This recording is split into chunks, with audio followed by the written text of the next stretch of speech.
Minggu pagi, 19 Desember 1948. Rakyat Yogyakarta sedang menikmati kehidupan yang damai. Kebahagiaan terpancar dari setiap keluarga. Sopan,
tiba-tiba serangan udara membombardir kota Yogyakarta. Belanda sedang menjajah Indonesia dalam serangan agresi militer Belanda dimulai.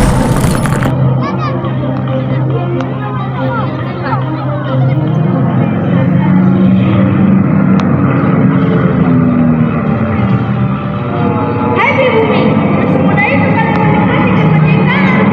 Kamu tidak pantas menikmati kemerdekaan ini. Tolong, tolong. Air, air. Tolong, tolong. Pak, ada yang minta tolong. Ayo, ayo kita bantu.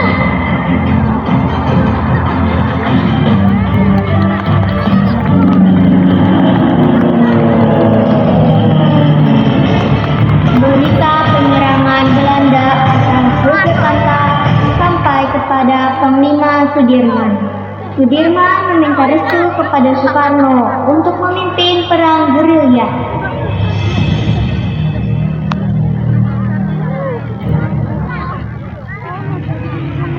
Presiden, saya meminta restu untuk berangkat bergerilya.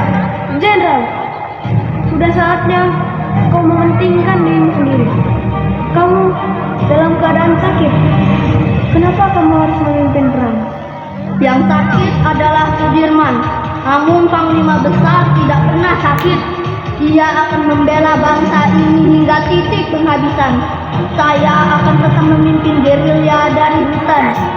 Baik, kalau ini memang telah menjadi tekadmu, silakan kau turun bersama prajurit untuk bergerilya dan jadikan ini menjadi gerilya semesta. Bersama beberapa anggota TNI, Sudirman memulai perang gerilya di sepanjang daerah pantai selatan Jawa.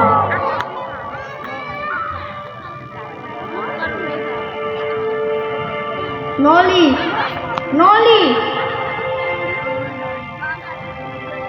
Noli, tandu ini untuk siapa? Sudah tentu, tandu ini untuk jenderal. Saya tidak mau diperlakukan seperti raja. Jenderal, siapapun bisa dapat perlakuan pengamanan jika keadaan genting dan gawat seperti ini. Lagi pula, tandu ini bukan untuk raja, tapi tandu untuk orang sakit.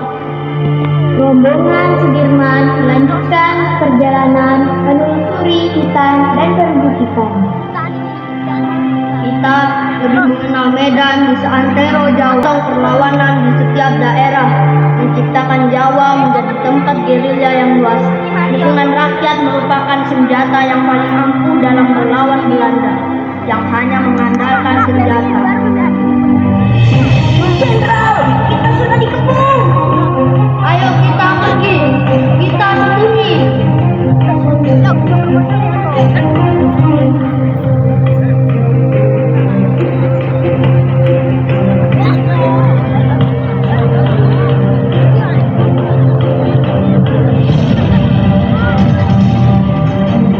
Gimana Sudirman?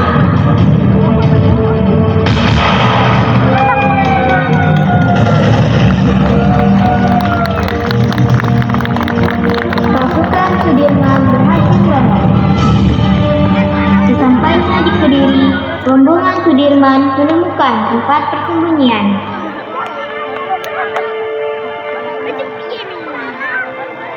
Pada malam hari, Belanda mengepung persembunyian tersebut.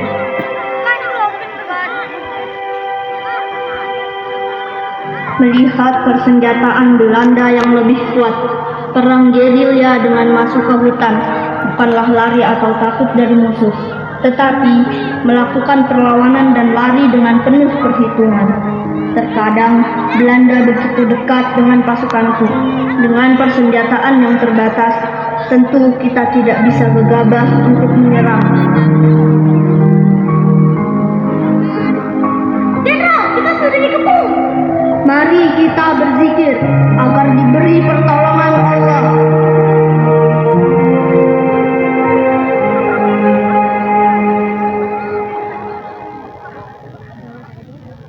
La ilaha illallah, la ilaha illallah, la ilaha illallah, la ilaha illallah, la ilaha illallah, la ilaha illallah, la ilaha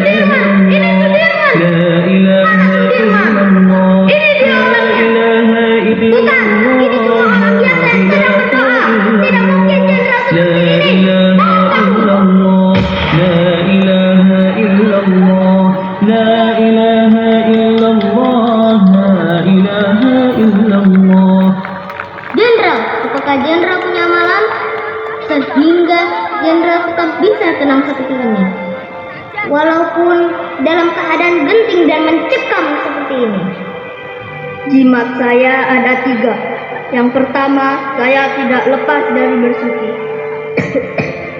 Yang kedua, saya sholat tepat waktu.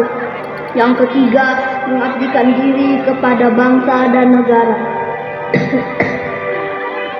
Jenderal Sudirman dan rombongan melanjutkan perjalanan hingga ke desa Sobo. Jenderal meminta beberapa TNI untuk ke Yogyakarta dengan membawa surat tentang strategi serangan umum 1 Maret.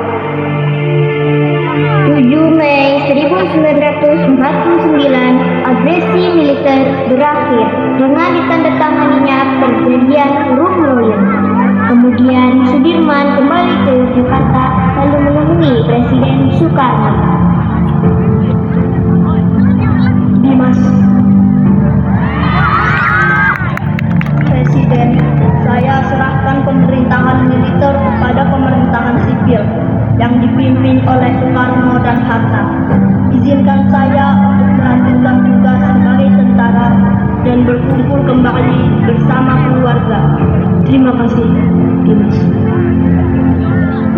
Rakyat Yogyakarta pun kembali hidup damai dan bahagia. Namun, di tengah-tengah kebahagiaan rakyat, tak banyak yang tahu bahwa jenderalnya sedang sakit parah. Pada tanggal 29 Januari 1950, Jenderal Sudirman wafat. Pemakamannya dipenuhi oleh masyarakat yang begitu mencintainya. Indonesia berduka.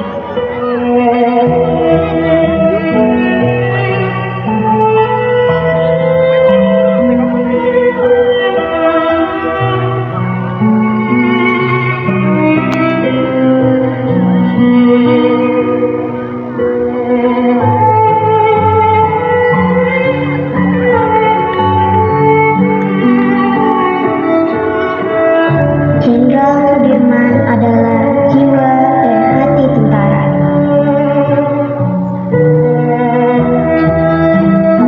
Beliau menomorsatukan tauhid. Beliau adalah sosok yang pantang menyerah dan pemberani.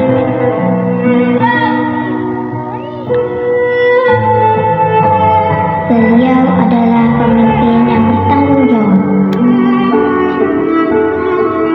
Beliau dapat mengatur strategi dan